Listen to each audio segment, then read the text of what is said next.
Good evening. आज मैं आपको बौद्ध धर्म के बारे में कुछ बातें बताऊंगी, कुछ पॉइंट्स को आपके सामने रखूंगी जो कि एग्ज़ाम के पॉइंट ऑफ व्यू से काफ़ी महत्वपूर्ण होगा। तो आइए देखते हैं बौद्ध धर्म का विकास कब, कहाँ और किसने किया। बौद्ध धर्म, बुद्धिज्म। बौद्ध धर्म का विकास 6ठी शताब्दी ईस्वी पूर्व में हुआ। बौद्ध धर्म के प्रवर्तक महात्मा बुद्ध थे। महात्मा बुद्ध, गौतम बुद्ध, जिनका जन्म कपिलवस्तु के निकट लुम्बिनी ग्राम में हुआ। ये लुम्बिनी ग्राम नेपाल की तराई में पड़ता है। बचपन का नाम सिद्धार्थ था। महात्मा बुद्ध, गौतम बुद्ध के पिता का नाम शुद्धोधन और शुद्धोधन शाक्यगण के मुखिया थे। महात्मा बुद्ध की माता महामाया, कहीं कहीं पर आपको माया भी लिखा रहता है, तो उनकी माता माया कोलीय गणराज्य की कन्या थी और महात्मा बुद्ध का, गौतम बुद्ध का विवाह 16 वर्ष की अवस्था में शाक्यगण की कन्या यशोधरा के साथ होता है। यशोधरा का अन्य नाम आप ध्यान में रखिएगा, गोपा, बिंबा, भद्दकच्छना आदि। गौतम बुद्ध के पुत्र का नाम राहुल था।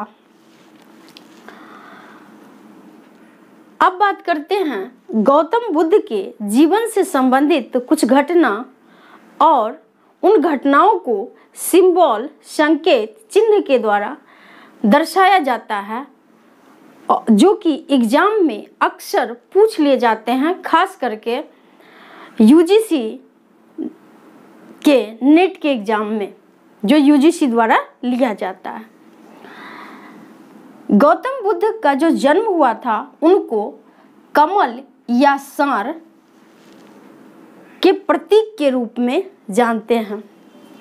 गृह त्याग का प्रतीक घोड़ा, ज्ञान का प्रतीक पीपल, बोधि वृक्ष, निर्वाण का प्रतीक पदचिन्ह। कहीं कहीं पर आप जो महापुरुष का निर्माण, अर्थात उन्होंने जो पार्थिव शरीर को त्याग देते हैं, तो उनके स्थान पर जो है खड़ाऊं, जो कि लकड़ी का बना हुआ, यूं कह ले कि चप्पल होता है, तो वो उनका पदचिन्ह। और मृत्यु स्तूप, स्तूप वो होता है जहां उनके शरीर के जो पार्ट्स हैं, भाग हैं, उनके ऊपर चबूतरा नुमा आकार में, चबूतरा, वर्गाकार आकार में चबूतरा बना दिया जाता है। वही मृत्यु का संकेत स्तूप होता है। जब महात्मा बुद्ध ज्ञान की प्राप्ति के लिए, ज्ञान की खोज में, सत्य की खोज में, और जब बचपन से ही चूंकि महात्मा बुद्ध, गौतम बुद्ध ओजस्वी थे और सांसारिक भोग विलास उन्हें आकर्षित नहीं कर सका, तो जब वे गृह त्याग किए, तो गृह त्याग को बौद्ध शब्दावली में महाभिनिष्क्रमण कहा जाता है। और उन्होंने जो अपना प्रथम उपदेश दिया, वो उनको बौद्ध शब्दावली में धर्म चक्र प्रवर्तन कहा जाता है। और महात्मा बुद्ध द्वारा प्रथम उपदेश ऋषिपतन सारनाथ में दिया गया। महात्मा बुद्ध के शरीर त्याग और निर्माण को बौद्ध शब्दावली में महापरिनिर्वाण कहा जाता है। तो एग्जाम में कई बार ये पूछ चुका है कि प्रथम उपदेश कहाँ दिए और प्रथम उपदेश को क्या कहा जाता है, तो धर्म चक्र प्रवर्तन। और आइए अब बात करते हैं बौद्ध दर्शन के बारे में, महात्मा बुद्ध का दर्शन क्या था। सिद्धांत और दर्शन यह निवृत्ति मार्गी धर्म है। अब निवृत्ति, किससे निवृत्ति? तो संसारिक दुखों से निवृत्ति, संसारिक समस्याओं से निवृत्ति।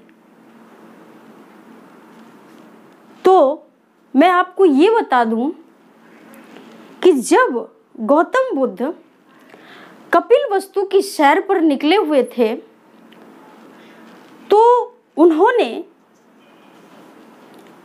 एक वृद्ध व्यक्ति, एक बीमार व्यक्ति, एक मृत व्यक्ति और एक सन्यासी को देखा। इन चार दृश्यों को देखने के बाद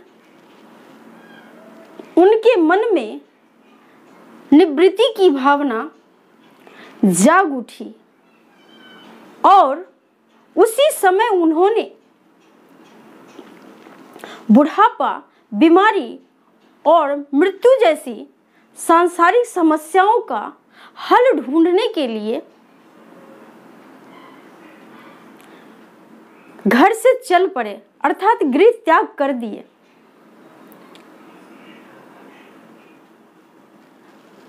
जब वे अनुमा नदी के निकट पहुंचे तो अनुमा नदी को पार करने के बाद भिक्षुओं का कसाई वस्त्र धारण कर लिया।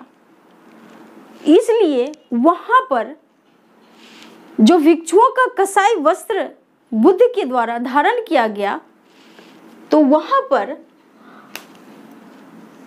अनुविन, उस स्थान का नाम अनुविन दिया गया। क्या दिया गया?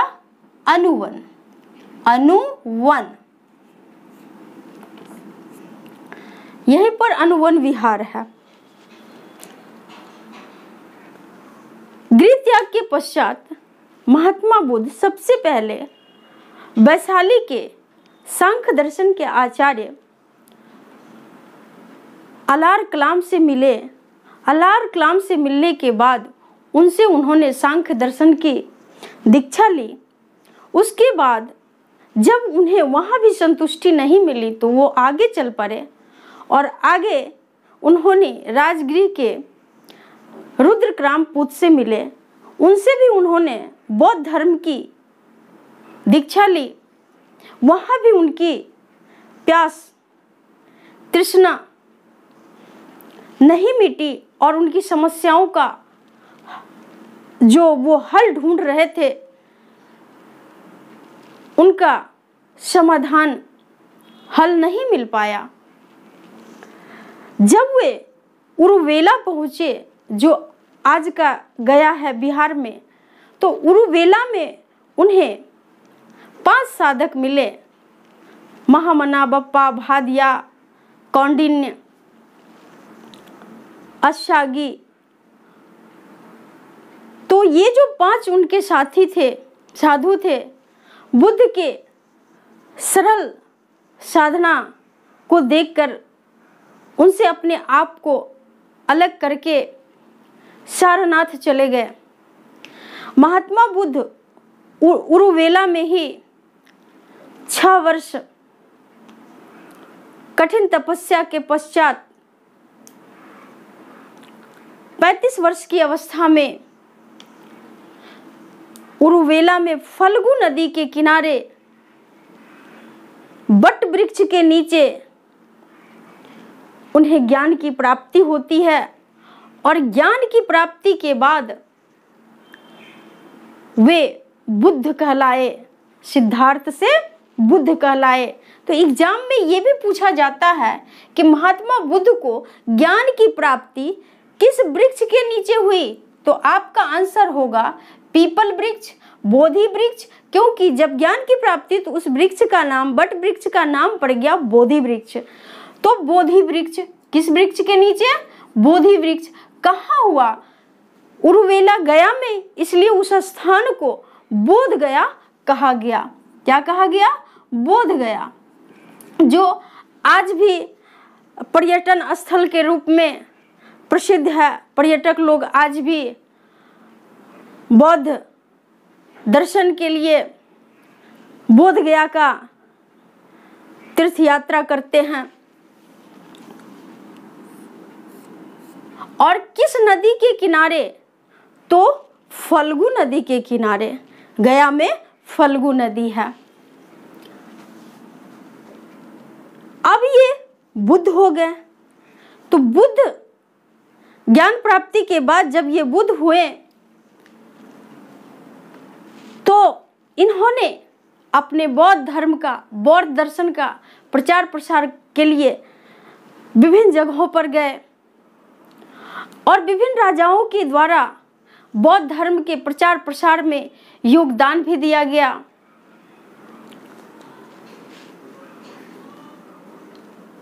ये जब महात्मा बुद्ध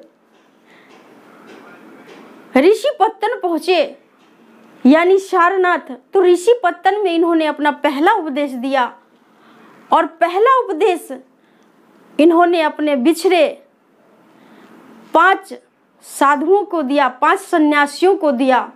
एग्जाम में क्वेश्चंस आता है कि महात्मा बुद्ध प्रथम उपदेश कहाँ दिए थे? तो ऋषिपत्तन सारनाथ में दिए थे।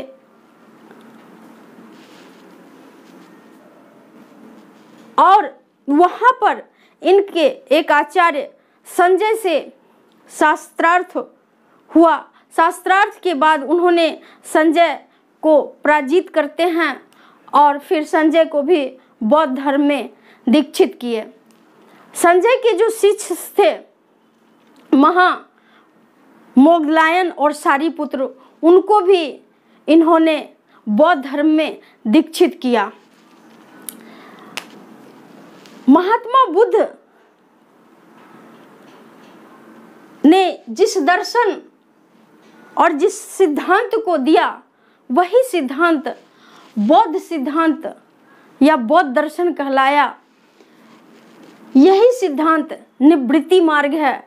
सांसारिक समस्याओं से यानी मृत्यु से, बीमारी से, बुढ़ापा से निवृत्त होने का, मोक्ष प्राप्ति का ये मार्ग है। बुद्ध 4 आर्य सत्य की बात करते हैं और ये 4 आर्य सत्य हैं। दुख, दुख का कारण है, दुख का निदान है और चौथा दुख निदान के उपाय हैं। इन सांसारिक दुखों के निवारण के लिए बुद्ध अष्टांगिक मार्ग की बात करते हैं।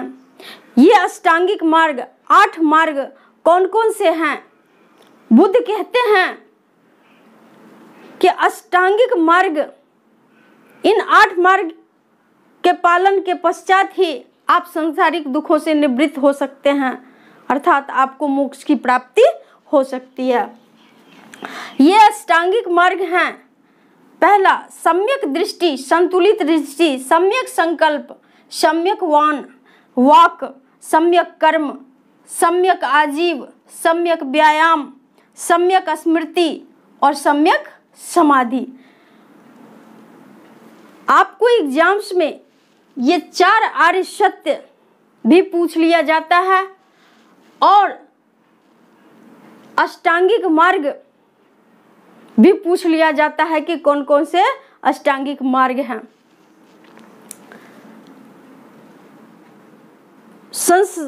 महात्मा बुद्ध संसार को दुख में मान करके, और जो दूसरा आर्य सत्य है दुख का कारण, दुख और दुख का कारण और दुख को दूर करने का उपाय, इसके लिए जिस सिद्धांत का सहारा लेते हैं, जिस सिद्धांत की बात करते हैं, वो सिद्धांत प्रतीत्य समुत्पाद कहलाया। और यही प्रतीत्य समुत्पाद की व्याख्या वे 12 अंग के आधार पर करते हैं। प्रतीत्य समुत्पाद, प्रतीत्य का मतलब होता है दूसरों पर निर्भर रह के, और समुत्पाद में उत्पाद। तो ये प्रतीत्य समुत्पाद की व्याख्या जो कि मैं आपको 12 अंग के आधार पर जो किए हैं, वो 12 अंग को भी मैं बताऊंगी। और अब मैं जो बौद्ध सिद्धांत है, दर्शन है, उसके बाद बुद्ध के द्वारा, इस दर्शन से प्रभावित होकर के बुद्ध के द्वारा विभिन्न राजाओं के द्वारा विभिन्न विहार दान में दी गई, बुद्ध को दिया गया, बौद्ध धर्म को दिया गया, बौद्ध धर्म के प्रचार प्रसार के लिए। आइए उसको भी देख लेते हैं। विभिन्न राजाओं के द्वारा बौद्ध धर्म के प्रचार प्रसार के लिए विभिन्न बौद्ध विहार बनवाए गए और दान में दिए गए। बिंबिसार के द्वारा बेनु वन विहार बौद्ध धर्म को दान में दिया गया। लिच्छवियों ने महावन में कुटाग्रशाला का निर्माण कराया। वैशाली की नगर वधु आम्रपाली ने आम्रवाटिका का, कौशल के जो व्यापारी थे अनाथ पिंडक, उन्होंने जतवन विहार दान दिया बौद्ध धर्म को। कौशल राजा प्रसन्नजीत ने पूर्वाराम विहार या पुब्बाराम विहार का निर्माण करवाया। राजा उदयन घोषित राम विहार का निर्माण। गुप्त शासक कुमार गुप्त ने नालंदा महाविहार को दान में दिए और पाल शासक धर्मपाल ने विक्रमशिला महाविहार का निर्माण करवाए और उसको बौद्ध धर्म को दान में दिए। पाल नरेश गोपाल ने भी उदंतपुरी विहार का निर्माण कराए।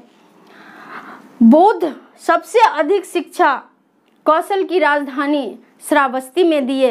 ये क्वेश्चन भी पूछ लिया जाता है कि बुद्ध सबसे अधिक शिक्षा कहाँ दिए, तो सर्वाधिक शिक्षा कौशल देश की राजधानी श्रावस्ती में। और कौशल कहाँ है, तो कौशल जो है आपको फैजाबाद उत्तर प्रदेश में है।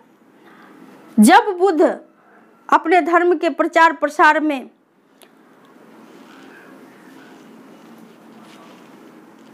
पहुंचते हैं पावापुरी, तो पावापुरी में उनको चुंद नामक लुहार था, वहाँ पर उनको शुकर मद्दब खाने को दिया गया। और शुकर मद्दब, ये जो भोजन था शुकर मद्दब, ये खाने को दिया गया। शुकर मद्दब खाने के बाद उनको रक्तातिसार हो गया और वो बीमार पड़ गए। बीमारी की अवस्था में ही वो कुशीनारा देवरिया उत्तर प्रदेश जाते हैं। वहाँ पर वे अंतिम जो अपना उपदेश दिए वो सुभद्र को दिए। किसको दिए? सुभद्र को दिए। और वहीं पर गौतम बुद्ध अपने पार्थिव शरीर को 80 वर्ष की अवस्था में त्याग करते हैं। बुद्ध के शारीरिक अवशेषों को महापरिनिर्वाण सूत्र के अनुसार 8 भागों में बांटा गया और जो निम्न राजाओं को प्राप्त हुए।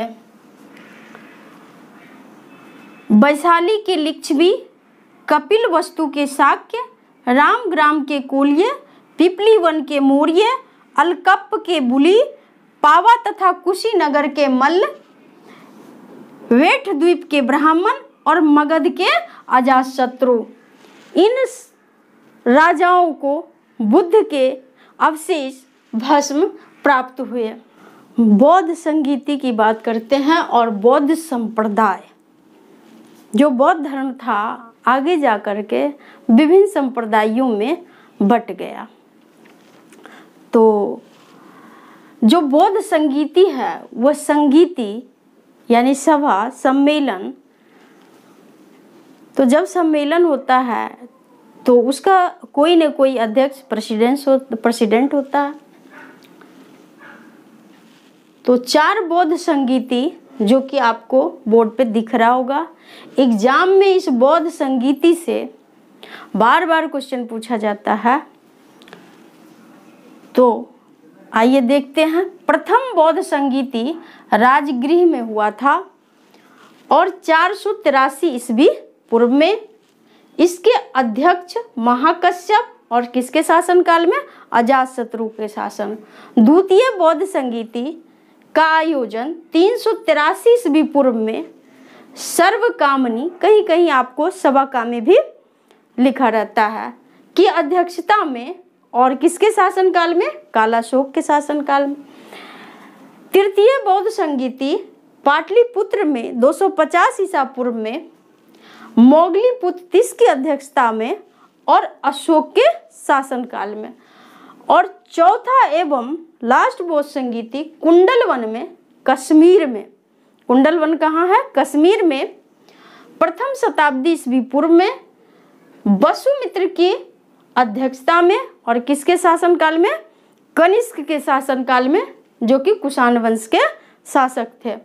चतुर्थ बौद्ध संगीति के उपाध्यक्ष अश्वघोष थे। इसको आप ध्यान रखिएगा। जो प्रथम बौद्ध संगीति हुआ था राजगृह में, उसमें बौद्ध धर्म के जो त्रिपिटक हैं, ये जो त्रिपिटक हैं बौद्ध ग्रंथ, इस तीनों को त्रिपिटक बोला जाता है। विनय पिटक, सुत्त पिटक और अभिधम्म पिटक। इसको क्या बोलते हैं? त्रिपिटक।